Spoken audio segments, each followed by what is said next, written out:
मशहूर तरीन गेम्स में से एक है। हम में से शायद ही कोई ऐसा हो जिसने पबजी के मुतालिक ना सुना हो। बच्चे हो या बड़े, सब पबजी खेलने के शौकीन हैं। लेकिन क्या आप जानते हैं कि पबजी को किसने बनाया?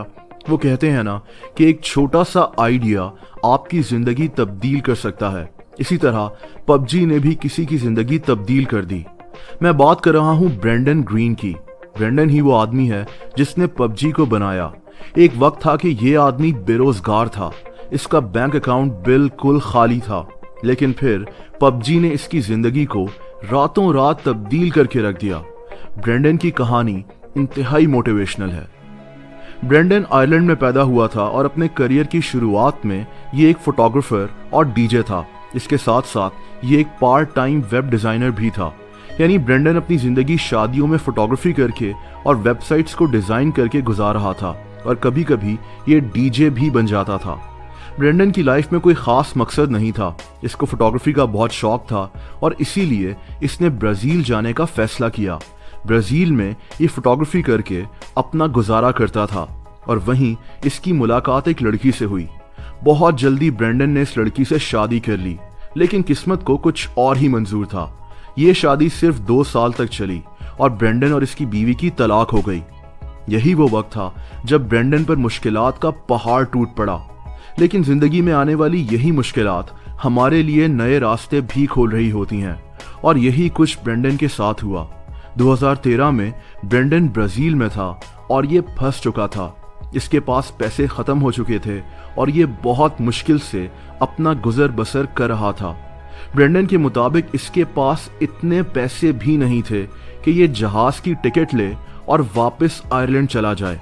इसीलिए ब्रेंडन ने टिकट खरीदने के लिए पैसे जमा करना शुरू कर दिए। इसने अपने खर्चे कम कर लिए और अपना ज्यादातर वक्त अपने कमरे में ही गुजारता था ताकि इसके ज्यादा पैसे खर्च ना हो। और दोस्तों, यही वो वक्त था जब इसने वीडियो गेम्स खेलना शुरू कर दी ताकि इसका वक्त कट सके।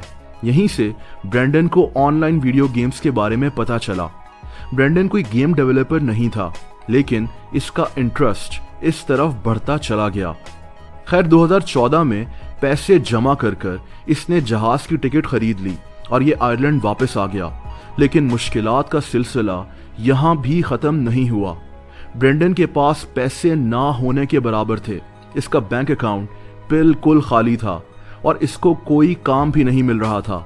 यहाँ तक कि ये वेलफेयर के पैसों पर गुजारा करने पर मजबूर हो गया। यानी इसको आयरलैंड की हुकूमत जिंदगी गुजारने के लिए थोड़े से पैसे देती थी क्योंकि ये बेरोजगार था। ब्रेंडन के लिए इसकी जिंदगी खत्म हो चुकी थी। ये तकरीबन 40 साल का हो गया था और इसकी जिंदगी में नाकामियों के अलावा कुछ नहीं था। इसकी तलाक भी हो चुकी थी और ये अब अपने पेरेंट्स के घर में रहता था, और इसके पेरेंट्स ब्रेंडन के लिए सख्त परेशान थे। दोस्तों, ब्रेंडन के पास करने को कुछ और नहीं था, तो इसने फ्री गेमिंग मॉड्स बनाने शुरू कर दिए। ब्रेंडन को एक जापानीज फिल्म बैटल रॉयल बहुत पसंद थी। इस फिल्म में भी दिखाया गया था कि कुछ लोग कैसे एक जजीरे पर खुद को ज़ॉम्बी से बचाते हैं। ये कॉन्सेप्ट ब्रेंडन को बहुत पसंद आया। ब्रेंडन ने एक ऑनलाइन गेम आर्मा 2 में इसी फिल्म की कहानी से मुतासिर होकर एक मॉड बना लिया।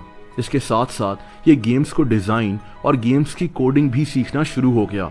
ब्रेंडन की किस्मत अच्छी थी कि आर्मा 2 में जो इसने मॉड बनाया था वो काफी मशहूर हो गया, और ब्रेंडन को सोनी ऑनलाइन एंटरटेनमेंट नामी गेम कंपनी की तरफ से एक कॉल आई जिसमें उन्होंने ब्रेंडन को एक कंसल्टेंट के तौर पर हायर करने की ऑफर की। ब्रेंडन बहुत खुश था। ये फौरन वेलफेयर ऑफिस गया और इसने उनको कहा कि इससे अब वेलफेयर के पैसों की जरूरत नहीं है। सोनी के साथ ब्रेंडन ने 2 साल तक H1Z1 नामी एक गेम पर काम किया। 2016 में ब्रेंडन को एक South Korean company Blue Hole ने राब्ता किया और इसको अपनी एक बैटल रॉयल गेम बनाने की पेशकश की, और यूं ब्रेंडन साउथ कोरिया चला गया। पबजी का मतलब प्लेयर अननोन्स बैटल ग्राउंड होता है। प्लेयर अननोन दरअसल ब्रेंडन का ही नाम था जो ये ऑनलाइन गेम्स खेलते हुए यूज करता था, और इसने उसी नाम पर पबजी का नाम रख लिया। और यहीं से ब्रेंडन ने पीछे मुड़कर नहीं देखा। दिसंबर 2017 में पबजी को माइक्रोसॉफ्ट विंडोज के लिए लॉन्च किया गया और 2018 में प्ले स्टेशन और एक्सबॉक्स के लिए। और पबजी की सेल्स इतनी तेजी से बढ़ने लगी कि ब्रेंडन भी हैरान रह गया। सिर्फ 1.5 साल में इस गेम की 5 करोड़ कॉपीज बिक चुकी थीं और मोबाइल पर इसको 200 मिलियन से ज्यादा लोग डाउनलोड कर चुके थे। दोस्तों, ब्रेंडन की जिंदगी मुकम्मल तौर पर तब्दील हो गई। आज ब्रेंडन कितना दौलतमंद है ये सुनकर आप हैरान रह जाएंगे। कभी वेलफेयर के पैसों पर इंतहाई गुर्बत में जीने वाले ब्रेंडन की आज नेटवर्थ 200 मिलियन डॉलर्स है, यानी 20 करोड़ डॉलर्स, जो कि 3200 करोड़ रुपए बनते हैं। आज ब्रेंडन एम्स्टर्डम में रहता है और 43 साल का हो चुका है, लेकिन इतना पैसा आने के बाद भी ये अभी भी सिंपल लाइफ गुजारता है। बिजनेस इनसाइडर को एक इंटरव्यू में ब्रेंडन ने बताया था कि इसने जो कुछ भी कमाया है वो अपने से ज्यादा अपनी बेटी पर खर्च करना चाहता है। दोस्तों, ब्रेंडन की जिंदगी से एक चीज तो वाज़ेह है कि आपकी एज से कोई फर्क नहीं पड़ता। एक छोटा सा आइडिया और बहुत सारी मेहनत आपकी जिंदगी किसी वक्त भी तब्दील कर सकते हैं। ब्रेंडन इसी की एक मिसाल है। अगर आपको वीडियो पसंद आई हो तो वीडियो को लाइक जरूर कर देना। ऐसी